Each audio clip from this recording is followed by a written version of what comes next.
French defender who celebrates his 33rd birthday next week.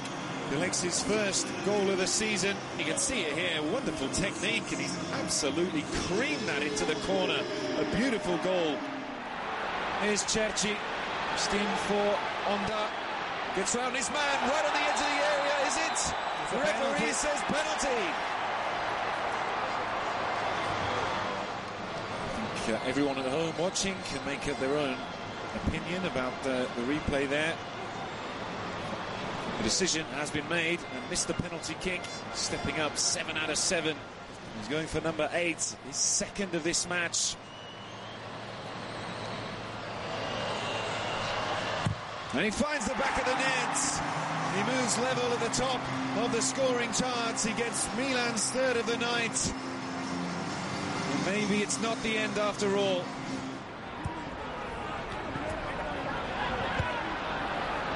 Pazzini's on his own. Surely this is going to be laid on for Pazzini. Cerci. Pazzini! Oh, it's saved in additional time from inside the 6-yard box. And he's on his knees inside the goal. He cannot believe he's missed that.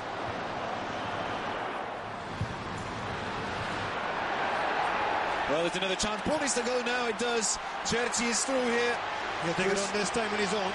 His first goal, and it's saved by Berkic. What a chance. How have Milan not got 4, if not 5 goals in this game?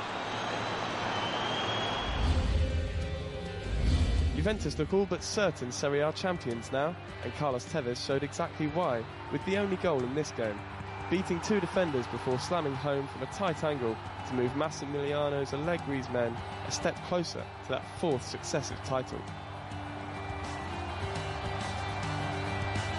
Juve had the chance to double their lead on the hour mark when they were awarded a penalty for a foul by Facundo Roncaglia on Roberto Pereira, but Carlos Tevez saw his penalty saved by Eugenio Lamana in the Genoa goal. Chievo looked to distance themselves from the relegation zone as they hosted Palermo at the Marcantonio Bentegodi on Saturday evening. Alberto Pelosci scored the only goal of the game on 35 minutes. Mezzurini's clever flick setting him free of the defence, the finish as cool as you like. Palermo's Sinisa Anđelković conceded a penalty on the hour mark, but Pelosci's spot kick left a lot to be desired.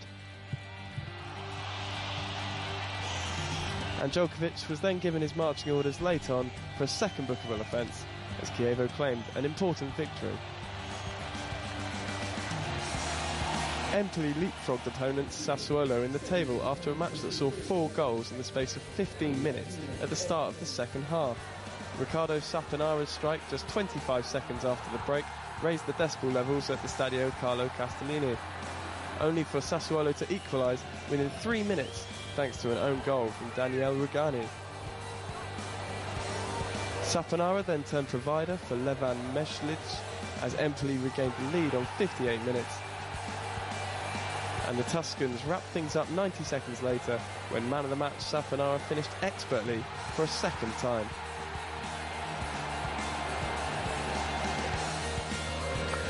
Roma were hot on Juve's heels not so long ago. Now with their indifferent form, they face a tough battle just to retain second place in Serie A. Cesena have lost just 1 of their last 5 and gave another good account of themselves here, but Daniele De Rossi's first half finish secured a vital 3 points for Rudi Garcia's men. Looking to keep the pressure on second place Roma, Lazio went into their game with Hellas Verona hoping to record a 6th consecutive Serie A win.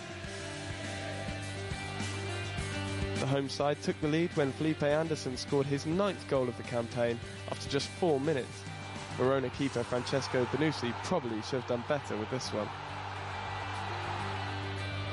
Nothing he could do about the second though, an absolute pile driver from Antonio Candreva sealing a comfortable day's work for the hosts at the Stadio Olimpico.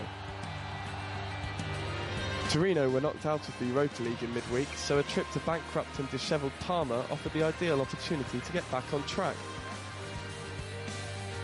Maxi Lopez opened the scoring with a cool finish after 19 minutes. Parma captain Alessandro Lucarelli was booked for this elbow on Quagliarella, and things went from bad to worse for the home side as the skipper was shown a second yellow immediately afterwards for this descent towards the referee. Migien Basha scored Torino's second to kill the game off. For Parma, life is a struggle both on and off the pitch.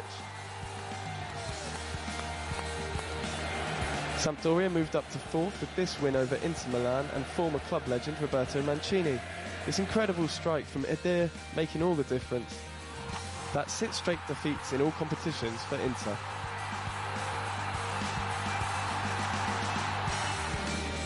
With wins for Roma, Lazio and Sampdoria, Napoli could ill afford to drop points at home to struggling Atalanta. And when Alejandro Gomez was dismissed with plenty of time still on the clock, it looked like the home side would stroll to victory.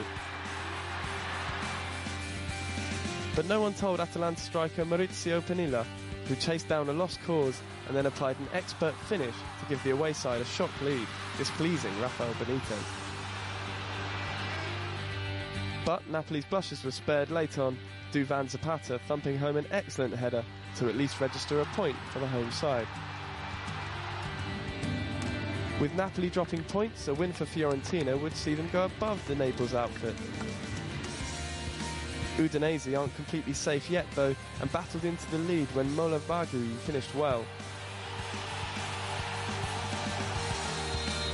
Germany forward Mario Gomez then scored twice in a matter of minutes to turn the game around, first heading in this equaliser 5 minutes into the second half, before putting the Viola ahead just 3 minutes later.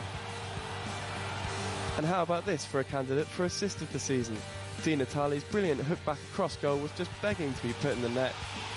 Panagiotis Kone obliged, as the Friuli took a share of the spoils. Juventus remain 14 points clear at the top of Serie A, with just 10 games left to play. Sampdoria jump up 2 places with victory over Inter, with just 7 points now separating 2nd and 6th place. Atalanta's draw at Napoli edges them 5 points clear of the bottom 3, while Chievo and Empoli also recorded wins to put real distance between themselves and the relegation scrap. So we are now all out of goals. That is your lot, but if you haven't quite decided on your favourite, here's a quick reminder.